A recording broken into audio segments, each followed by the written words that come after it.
أعوذ بالله من الشيطان الرجيم. بسم الله الرحمن الرحيم. السلام عليكم ورحمة الله وبركاته. الحمد لله نحمده ونستعينه ونستغفره ونتوب إليه ونعوذ بالله تعالى من شرور أنفسنا ومن سيئات أعمالنا. من يهدي الله فلا مضل له ومن يضلل فلن تجد له المرشدا. أشهد أن لا إله إلا الله وحده لا شريك له وأشهد أن محمدا عبده ورسوله. اللهم صل على محمد وعلى آل محمد كما صليت على إبراهيم وعلى آل إبراهيم إنك حميد مجيد. اللهم بارك على محمد وعلى آل محمد كما باركت على إبراهيم وعلى آل إبراهيم إنك حميد مجيد. أمسينا وأمسينا الحمد لله لا شريك له لا إله إلا المسلم. أمسينا على فطرة الإسلام وكلمة الإخلاص وعلى ديننا محمد صلى الله عليه وسلم وعلى ملة أبينا إبراهيم حنيفا وما كان مشركين. أما بعد. Alhamdulillah wa syukrulillah wa la hawla wa la quwwata illa billah. Hadirin hadirat muslimin dan muslimat, jamaah salat maghrib isya yang dirahmati Allah SWT. Teman-teman sekali, kita merafakkan kesyukuran kehadirat Allah SWT yang telah memberikan kesempatan demi kesempatan kepada kita, sehingga sampai ke malam ini Allah memberikan kita juga kesempatan untuk sama-sama dapat menunaikan salat secara berjamaah. Mudah-mudahan Allah memberikan kita kekuatan untuk terus melaksanakan salat, menjaga salat untuk diri kita sendiri dan juga ahli keluarga kita. Allah berfirman, hafizu 'alas salawati was salatil wusta. Hafizu 'alas salawati, jagalah oleh kamu salawat, itu semua salat, was salatil wusta, terutama salat wusta. Ulama menyatakan salat wusta di sini adalah salat pertengahan, yaitu salat asar. Mereka menyatakan bahawa kenapa Allah SWT menyuruh kita menjaga salat ini, khususnya salat pertengahan, itu salat asar. Sebab salat asar ini di antara salat yang memang waktu orang-orang yang masih sibuk. Dan kadang-kadang ada di antara orang Islam sendiri yang masih sibuk bekerja, dan bila sampai ke rumah kadang-kadang belum lagi menunaikan solat, ataupun menunaikan solat dalam waktu yang sangat lambat, ataupun mentakhirkan solat. Ini di antaranya banyak. Walaupun kita kata salat subuh itu salat yang berat, salat subuh dan salat isyak itu memang berat. Dalam hadis disebut salat yang paling berat ke atas orang munafikin adalah salat subuh dan salat isyak. Dua salat ini. Sebab salat subuh ni mereka orang munafik, kita tahu mereka menunaikan salat ni bukan kerana Allah, bukan kerana Allah, kerana manusia, kerana Rasulullah. Mereka takut kalau Rasulullah melihat ataupun sahabat melihat mereka tak tahu salat, malu. Itu sebenarnya bukan malu kepada Allah. Di zaman Rasulullah SAW mana ada lampu seperti sekarang, mana ada hasir ataupun kapet macam sekarang. Mereka sembahyang atas pasir, dan lampu dan surau ataupun masjid mereka itulah gelap. Waktu zuhur memang terang, waktu asar memang terang, maghrib masih terang, tapi waktu isyak dah gelap. Waktu subuh memang gelap. Dua waktu ini, waktu gelap, mereka boleh menyorok diri. Orang munafik ni, waktu subuh Rasulullah tak tengok, kata. Rasulullah kan biasa kalau solat, habis solat dia akan memaling ke mukanya ke jemaah, tengok. Kalau dia perasan ada sahabat yang tak hadir ni, dia akan cari mana sahabatnya. Oh, dia akan ziarah, mungkin dia sakit. Yang lain-lain tu Rasulullah tahu munafik, orang munafik ni, Rasulullah tahu. Sebab Allah sampaikan, Allah khabarkan siapa mereka orang munafik. Jadi Rasulullah buat tak kisah. Jadi Allah kenapa pada waktu gelap ni mereka ni menyokok, tak nampak. Mana Rasulullah nampak? Waktu isyak pun tak nampak. Jadi mereka ni solat bukan kerana Allah, kerana nak menunjukkan mereka ni solat, dan biarlah mereka dianggap sebagai orang Islam, padahal mereka tidak Islam. Nah, itu orang munafik. Jadi ini sebagai muhasabah kepada diri saya dan juga tuan-tuan dan puan, dua solat ini solat yang berat sebenarnya, ya, solat subuh dan isyak ni, ya. Dan diberi keistimewaan juga, ya. Siapa yang solat berjemaah pada waktu subuh, siapa yang solat berjemaah pada waktu isyak, ya. Dia kata awal dalam hadis ni, ya, seolah-olah dia solat qiyamul lail sepanjang malam. Tengok, ya. Solat berjemaah bukan di rumah, ya, solat berjemaah di masjid atau surau, ya. Jadi dua solat ini kalau kita perhatikan, ya, kadang-kadang ada perasaan kita malas nak pergi masjid, malas nak pergi surau, ya. Bila kita ingat hadis ini, tak boleh, malu, bukan malu apa, malu kita ni, maksudnya kita kalau kita buat macam itu selalu, sifat munafik tu akan ada dalam diri kita, ya. Munafik ni lebih teruk daripada orang kafir, ya. Innal munafiqina fi darkil asfali minan nar. Allah sebut jelas-jelas, ya, tentang status orang munafiknya, ya. Sesungguhnya orang munafik itu, ya, dalam neraka yang paling bawah, ya. Orang kafir pun tak seperti itu, ya. Orang menyembah berhala pun tidak seperti orang yang munafik. Tengok, dari segi kedudukan mereka dalam neraka ni bawah sekali, ya. Sebab neraka ni dia daripada ke bawah, ke bawah, ke bawah. Kalau syurga ni atas sampai syurga yang paling tengah, paling tinggi. Itu, ya. Jadi orang munafik ni, mereka sebenarnya kita susah nak mengenali mereka ni, kecuali kalau kita baca ayat Quran, kita baca hadis, ya. Ciri-ciri orang munafik macam ini dia kata, kalau bercakap berbohong, ya. Kalau berjanji dia, ya, mungkirin, ya. Itu, ya. Itu disebut dalam hadis tu, ya. Kalau dia bersumpah, ya, memang dia suka bersumpah, ya. Orang munafik dia suka bersumpah, ya. Aku tak buat, wallahi wabillahi tillah, ya. Itu, ya, orang munafik, na'udzubillah, ya. Tapi dia buat sebenarnya, ya. Tapi dia sanggup dan berani untuk bersumpah, ya. Jadi ini muhasabah kepada kita, maksudnya bila kita rasa malas ni, ingatlah hadis ini. Ini ancaman bahawa orang yang meninggalkan solat isyak dan subuh ini, ya, secara berterusan memang dia ada sifat munafik, ya. Walaupun mungkin tidak 100%, tetapi sudah ada sifat munafik, ya. Na'udzubillah min dzalik, ya. Bayangkan kalau kita mati dengan keadaan munafik, ya, sangat berat, ya. Jadi tuan-tuan dan puan yang dirahmati Allah SWT, kita bahas pada minggu lepas, ya, tentang Allah SWT menyuruh, ya, kita sebagai ketua keluarga ini untuk menyuruh ahli keluarga kita solat, ya. Wa'mur ahlaka bis-salati wastabir 'alaiha. Suruhlah ahli keluarga kamu untuk solat, seluruh ahli keluarga kamu untuk solat, wastabir 'alaiha, ya, dan bersabarlah ke atasnya.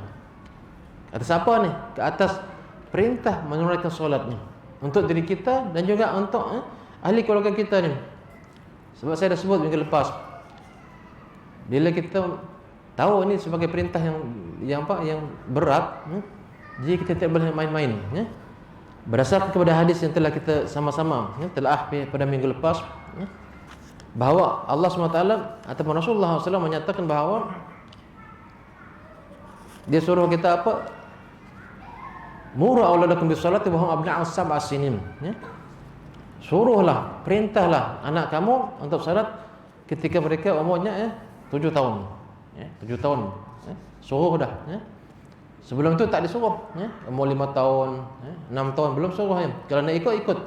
Tapi umur 7 tahun, birthday dia 7 tahun, okey, ya, suruh, ya, salatnya.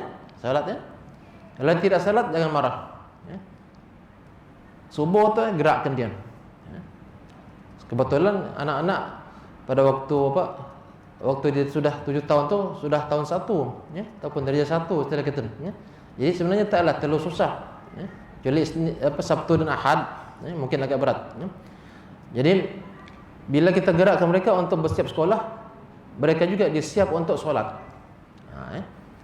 Kemungkinan mereka tidak solat, ya, tetapi jangan pukul, ya. Wadribuhum 'alaiha wa hum abna'u ashr, ya. Pukulkanlah mereka sekiranya mereka ni tidak solat ketika umur mereka 10 tahun. Ini yang saya katakan, ya, saya dah sebut minggu lepas, banyak ayah-ayah, ya, atau bapa-bapa yang tidak, ya, mengetahui hal ini, ya. Satu hal mungkin mereka tidak tahu sebab mereka tak belajar hadis ini, ya. Yang kedua mungkin belajar tetapi memang ini bukanlah benda yang ringan nak suruh anaknya solat, ya.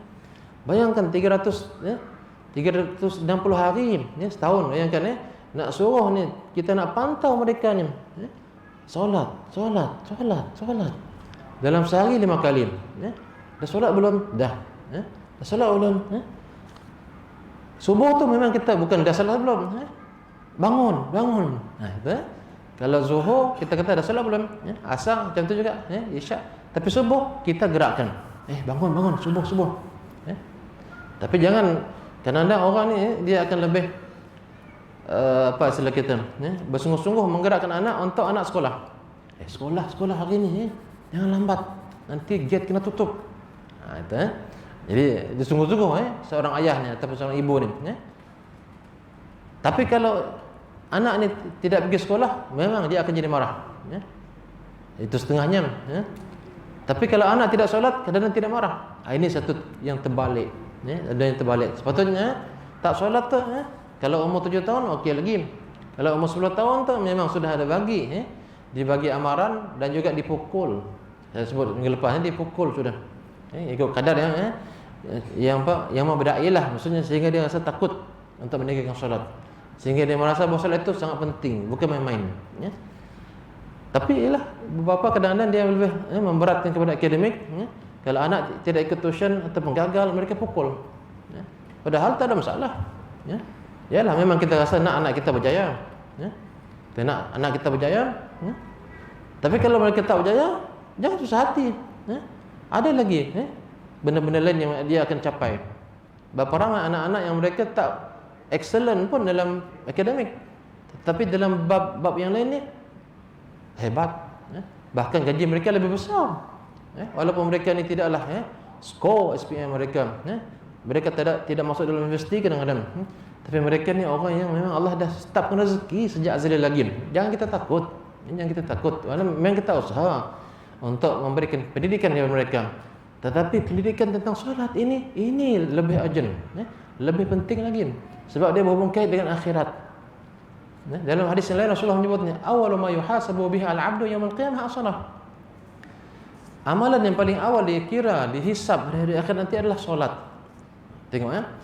Sekiranya solat itu baik, maka baiklah amal-amal lain diterima.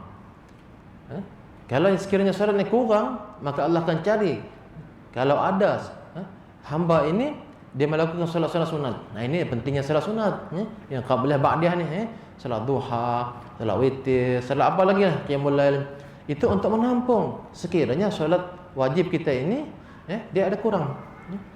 Sekiranya dia tak ada solat, tolak habis.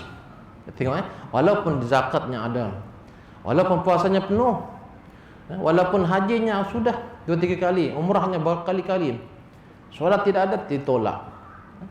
Tengok Tapi ketika kita bercakap dengan manusia kita mempunyai cara bercakap yang lain lah. Kita macam mana saja ni saya tidak solat tetapi saya puasa. Tak apa teruskan puasa, usahakan untuk solat. Kita punya cara bercakap yang lemah lembut. Kamu puasa tapi tak solat, tak diterima. Itu melemahkan semangat dia. Mungkin dia akan dia tolak terus. Dia tak buat apa-apa dah. Kalau macam aku tak nak solat, aku tak ada, dia kata puasa aku ada. Bila dah puasa aku ada tetapi solat tak ada, taklah terima, biarlah, tak nak buat dah. Jadi itu menggelapkan masa depan dia. Jadi jangan kita bercakap dengan cara yang direct macam tu. Kita bagi alhamdulillah puasa dah okey.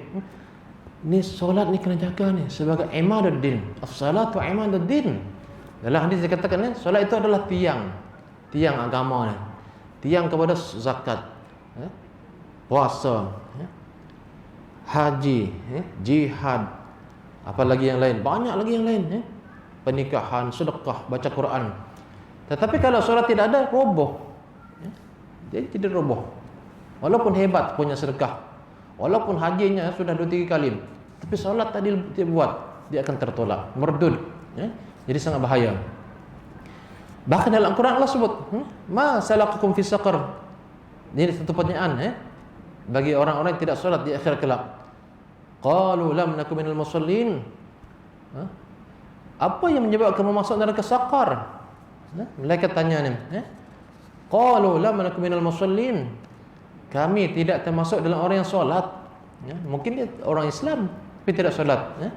Tapi kalau orang kafir memang tak adalah, ya. Memang jangan kata solat, ya. Yang lain pun tak ada, ya. Sebab dia tidak beriman kepada Allah, ya. Jadi ini pertanyaan tentang solatnya, tentang solat, ya. Jadi kembali lagi kepada solat, bahawa solat ini merupakan sesuatu yang lakabiratun ila al-khashi'in, wa innaha lakabiratun ila al-khashi'in. Sesungguhnya salat itu sangat kabir. Kabir maksudnya besar, ya. Besar dan juga dia berat. Sebab itu Allah SWT menyuruh, ya, seorang ayah ataupun ketua keluarga untuk memulakan solat itu bermula umurnya 7 tahun. Umur sudah memayyiz, ya. Umur anak sekolah tahun 1, ya. 10 tahun, ya, semakin meningkat, ya. Disuruh untuk solat, kalau tak solat dipukul, ya. Jadi ini satu tarbiyah, ya, daripada Allah SWT kepada kita semua, ya, supaya kita ni menjaga betul-betul solat, jaga betul-betul solatnya walaupun dalam keadaan bagaimana, ya. Sebab itu kita tengok perintah solat ni tak macam perintah yang lain. Ketika Allah menurunkan perintah solat ni, Allah berjumpa sendiri, ya. Rasulullah ni suruh berjumpa sendiri dengan Allah SWT ni, ya, melalui Isra Mi'raj, ya. Tak ada melalui Jibril, ya, wahyukan, turunkan wahyu perantara. Tak, ni dipanggil terus, ya, untuk menunaikan solat, ya, berjumpa langsung dengan Allah SWT, ya, melalui Isra dan Mi'raj, ya. Kemudian kita tengok juga, ya, bahawa solat ini, dia sesuatu yang walaupun dalam keadaan bagaimanapun kita tetap solat, ya. Musafirkah kita, ya, tetap solat, cuma dipendekkan, ya, ataupun dijamakkan, ya. Jamakkan maksudnya gabung, ya. Sama ada gabung ini adalah tamam, itu 4 rakaat, ataupun gabung itu qasar, ya. Tengok keadaan, ya, tengok keadaan, ya. Ada jemaah haji yang memang dia jamak, kadang-kadang tak boleh kasar, ya, sebab tak cukup ini, ya, syarat, ya. Tapi boleh jamak, ya. Jamak maksud 4 rakaat zuhur, 4 rakaat asar, ya. Kalau kita musafir biasa, kita boleh jamak, ya, gabungkan, ya, 2 rakaat 2 rakaat, 2 rakaat zuhur, 2 rakaat asar, ya. Itu kita tengok, ya, solatnya maksudnya tak boleh. Musafir boleh tinggal tak? Tak boleh, ya. Jangan kata musafir, ya, dalam keadaan kita sakit pun, ya, kita disuruh solat, ya. Dia kata salli qa'iman, illam takun, ya, fasalli qa'idan, ya. Illam takun fasalli, ya, mustalqiyan ala jambih. Kalau kamu solat ni kata, ya, solatlah dalam keadaan kamu berdiri kalau kita mampu, kalau tak mampu solatlah dalam keadaan duduk. Duduk maksudnya, kalau di zaman dulu dia tak duduk atas kursi, ya. Ini mutaakhir ni sebenarnya, tapi ulama kata boleh, ya.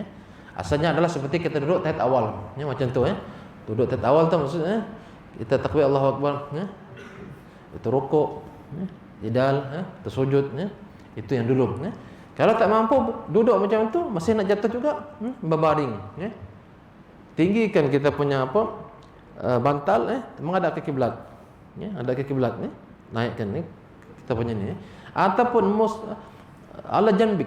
Ala jambin maksudnya di tepi ini, tetapi kita menghadap ke kiblat, ya. Tak boleh nak macam ini, ya, berbaring macam ni, tetapi tepi macam ni, ya.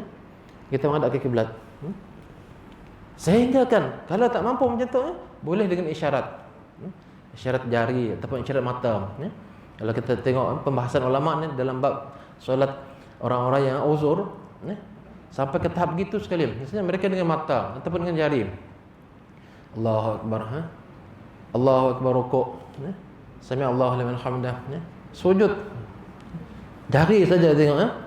Tengok Allahu Akbar, ya. Itu masih apa sila kita, ya? Masih siuman, ya. Kalau orang yang dah koma, ya, tak ada apa dah.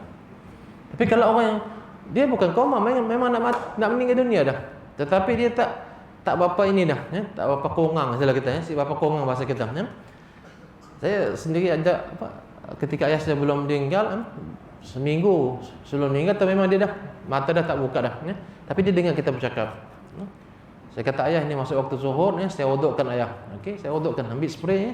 Kita wuduk ke tempat yang wajib saja, ya, muka dia, ya, tangan, ya, sampai ke siku 2, ya, betul kepala, sebahagian kepala dia, ya, dan juga kaki sampai ke buku lalim. Spray kita ini kan, ya, kita ratakan. Ayah, ya, dah wuduk, ya, dia pun goyang, ya, kepala dia. Dia tak boleh cakap dah, ya. Okey, salat. Saya pun tengok dia, Allah. Mulut dia terkemar kamit, tak dengar, ya. Masih solat lagi, ya, masih solat lagi, ya. Sehingga sampai bila ni? Ada ulama kata kalau tak boleh salat macam tu, salat dengan hati. Wallahu alam lah.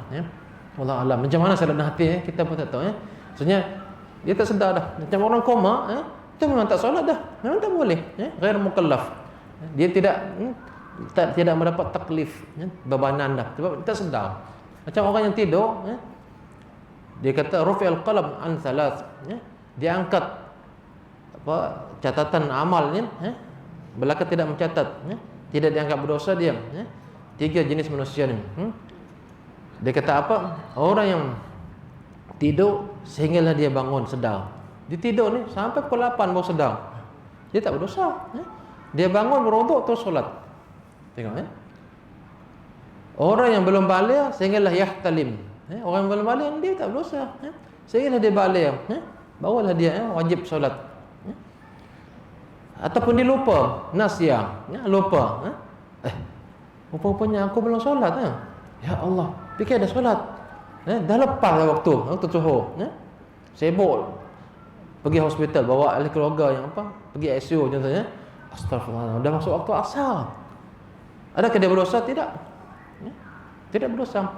Tetapi dia kenalah berwuduk dan dia solat qada. Ada setengah ulama kata kalau dia masih dalam waktunya, macam walaupun dia bukan waktu-waktu, dalam waktu contohnya waktu subuh, bangun pukul 7.30. Mana ada waktu subuh lagi pukul 7.30? Tengok subuh, syuruk dah 6.24. Syuruk maksudnya matahari terbit. Tak ada lagi subuh. Sebelum tu ada subuh. Kalau macam tu dia sedar 6.30, dah tak ada subuh. Ambil wuduk terus solat.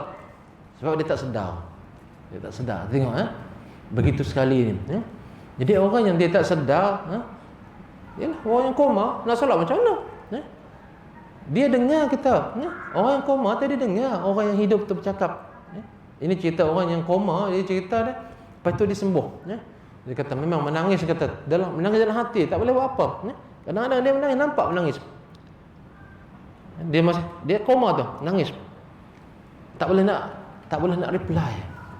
Orang yang koma ni, dia dengar semua ahli keluarganya, isterinya, anaknya bercakap, ayah. Dengarlah ayah. Jadi, tapi dia tak boleh nak reply. Cakap tak boleh. Itu yang koma. Sehinggalah dia mati, dah tak ada lagi dah. Solat. Kita tengok solat ni suatu ibadah yang memang sangat hebatlah. Dia punya suruhannya sehingga mati. Barulah berhenti solat. Barulah orang yang solatin kita. Kalau puasa sakit tak apa, boleh qada. Kalau dia memang orang yang tua yang memang tak ada harapan nak sembuh, dia bayar fidyah je. Tengok begitu sekali ni. Zakat kalau tak ada duit, zakat fitrah lah, murah, RM7. Kalau zakat harta, zakat gaji, zakat pendapatan, zakat harta, zakat emas, tak ada duit, tak cukup nisab, memang tak bayar zakat. Haji kalau tidak ada apa istilah kita, kemampuan. Yalah kadang-kadang mampu ada duit, tetapi yalah OQ up banyaknya. Tahun ini pun tengok 45% jangan pergi haji. 1 juta lebih je.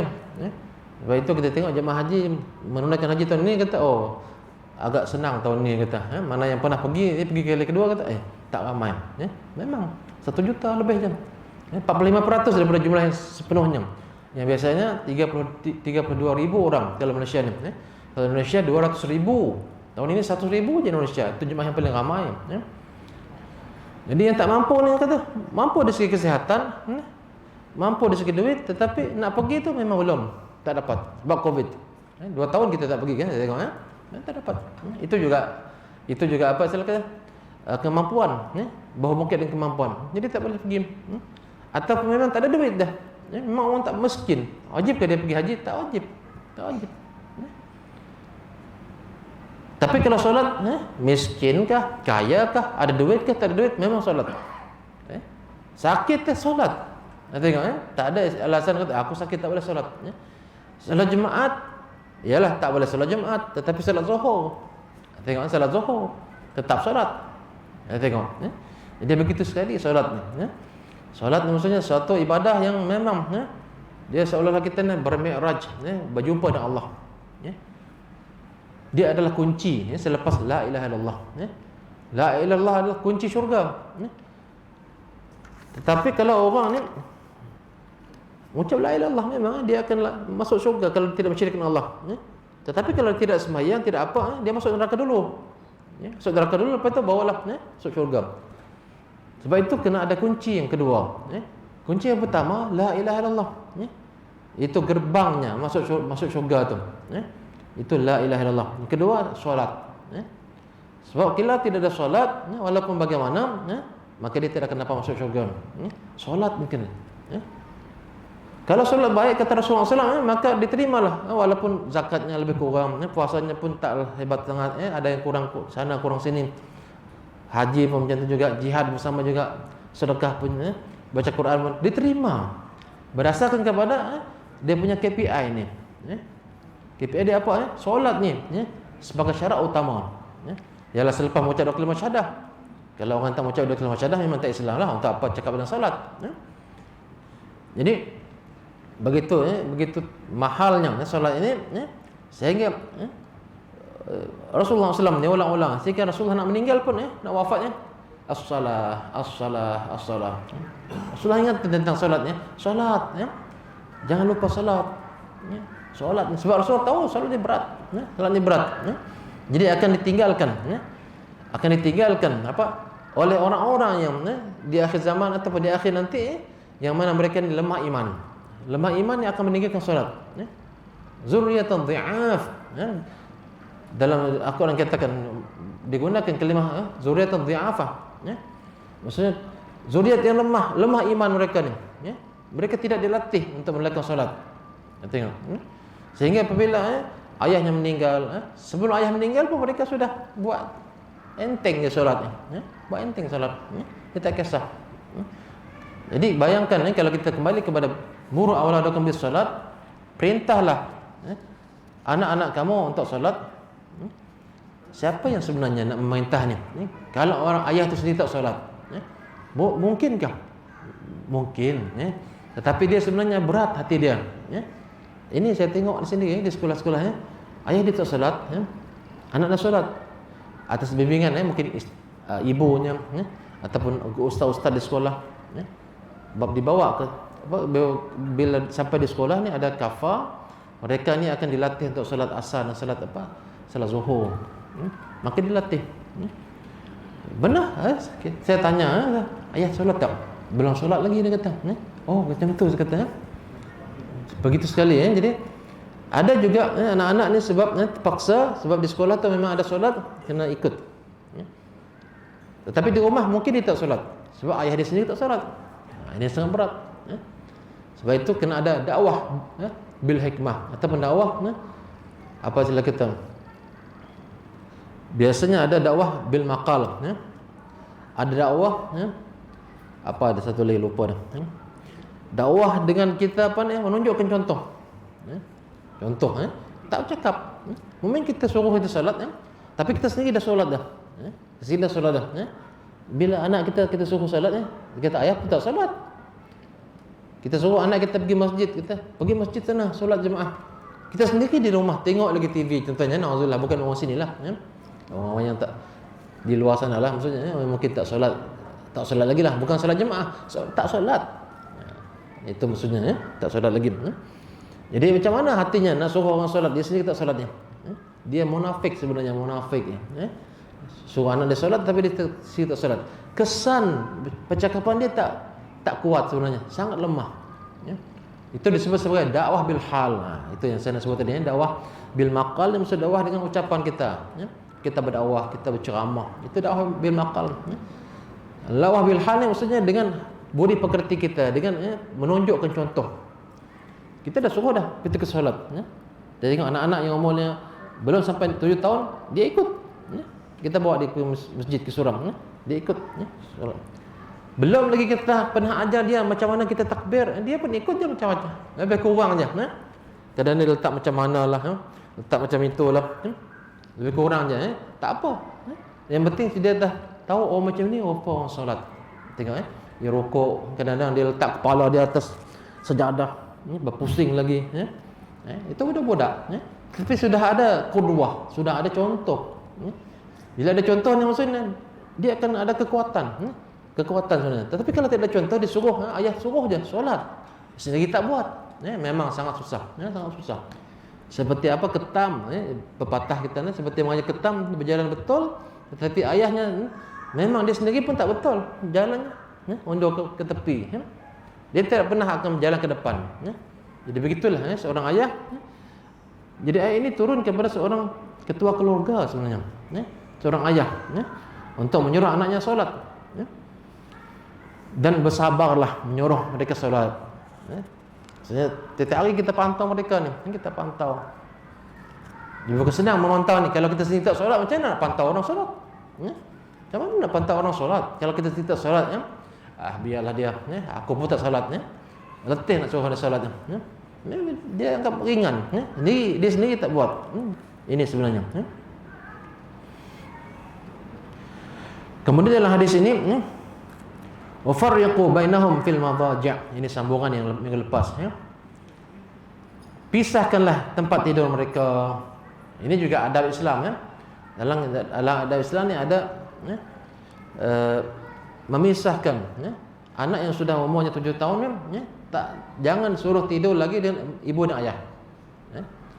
Umur 7 tahun kata, ini 7 tahun ni kita sediakan bilik dia, kita kemas elok, buat cantik, tidur sini, perlahan kita, perlahan kita, kita buat mainan cantik-cantik, apa lagi, dia seronok nak tidur situ.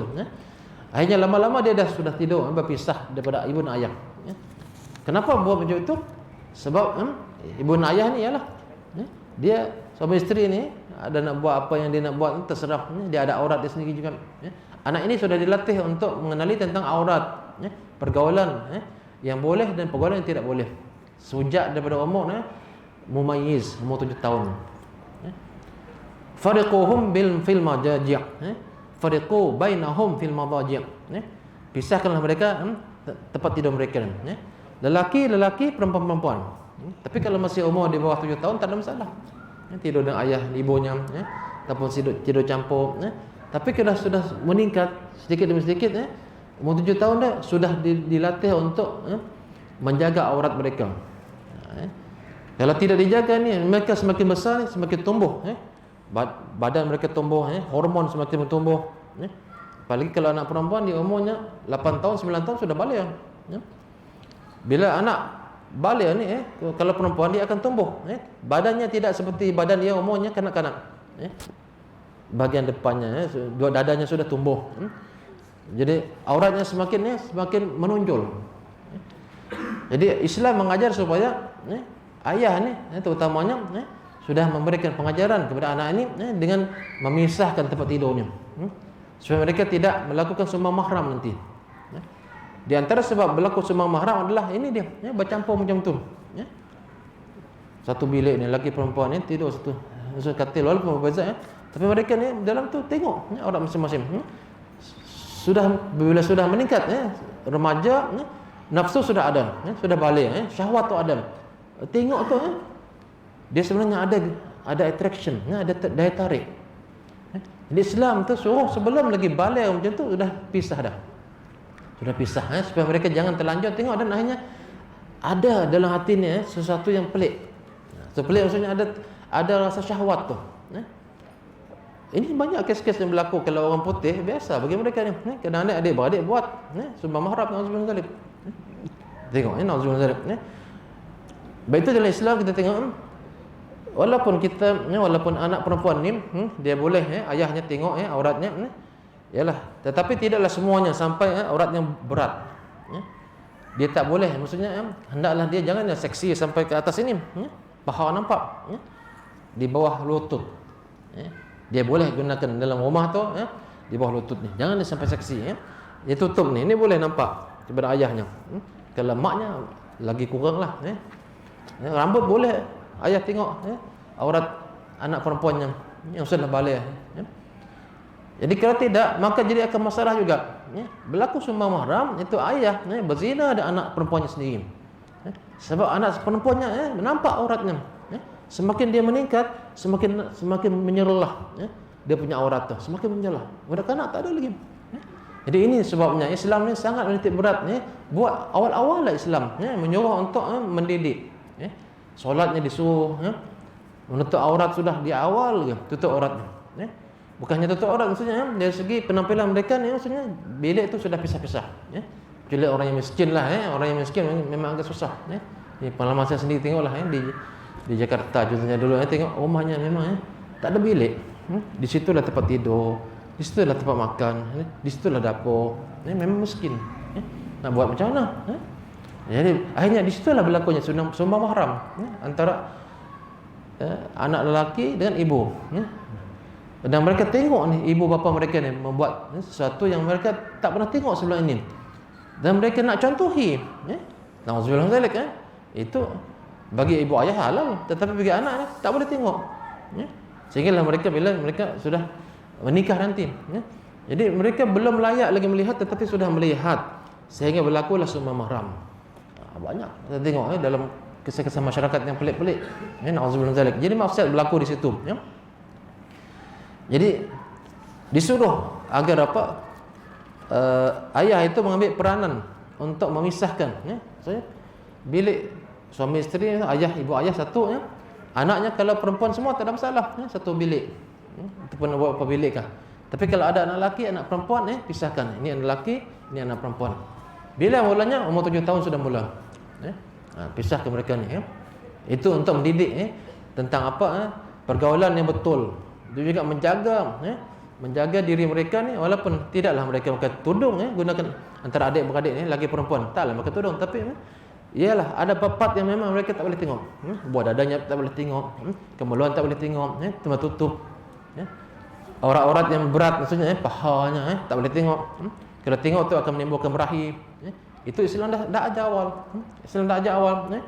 Tapi bila tidak diambil perhatian benda ini memang kita tengok tu berlaku sumbang mahram.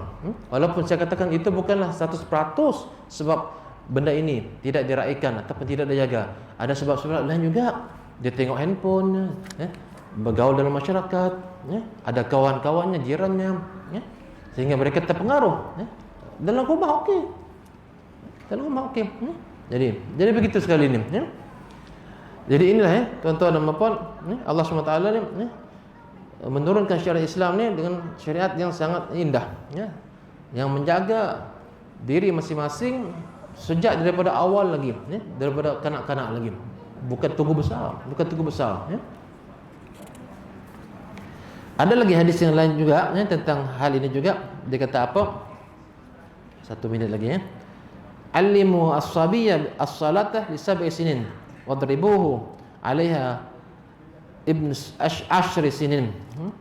Ajarilah anak-anak kamu solat ketika berusia 7 tahun dan pukullah ia jika ia melakukan solat ketika 10 tahun. Ini riwayat yang lain Kewajipan orang tua adalah memberikan teladan yang baik dalam berbuat taat agar nasihat dan pendidikan yang disampaikan dapat diterima dan dilaksanakan. Sudah tentulah dimulakan dengan oleh ayah sendiri. Dia solat, dijaga solat. Kalau nak suruh anak tu solat di masjid, dia sendiri pun solat di masjid juga. Jangan mengharapkan anak solat di masjid ni waktu maghrib dan cepat-cepat. Dia sendiri tak pergi, memang susah. Sedangkan orang tua sendiri tidak melaksanakannya, ini menjadi satu masalah. Begitulah para pengajar dan pendidik hendaknya memberikan teladan. Dakwah bil hal istilahnya. Dakwah dengan apa? Dengan akhlak dia, dengan perbuatan dia sendiri. Dia kadang tak bercakap banyak. Anak selalu tengok ayahnya pergi masjid. Tengok masjid. Dia pun rasa macam tu kau orang lelaki ni, mak tak suruh kata yalah orang lelaki ni diberikan penekanan untuk solat berjemaah di masjid. Nah itu. Jadi akhirnya dia tahu, dia berfikir Tapi kalau ayah tidak bagi contoh, macam mana? Cakap pun tak ada berikan kesan apa-apa. Habis masa, Masya Allah, semakin awal waktu Isyak. Jadi semua saya buat penekanan betul lah tentang solat ni, sebab dia memang berat. Jadi saya ulang sikit sebenarnya. Semoga kita sebagai ahli keluarga ni, ketua keluarga khususnya ayah ambil peranan yang benar lah supaya kita tidak jadi bertanggungjawab di akhirat kelak tentang amanah yang berat ini. Kalau kita dah tunaikan, yalah. Kalau mereka tak laksanakan itu, dosa mereka dah. Okey, itu saja untuk malam ini. Terima kasih atas perhatian. Mohon maaf atas kelemahan dan kekurangan. Subhanakallahumma bihamdika asyhadu an la ilaha illa anta astaghfiruka wa atubu ilaik. Bismillahirrahmanirrahim. Wal 'ashr innal insana lafi khusr illa alladzina amanu wa 'amilus solihat tawassaw bil haqqi wassabr. Wassalamualaikum warahmatullahi wabarakatuh.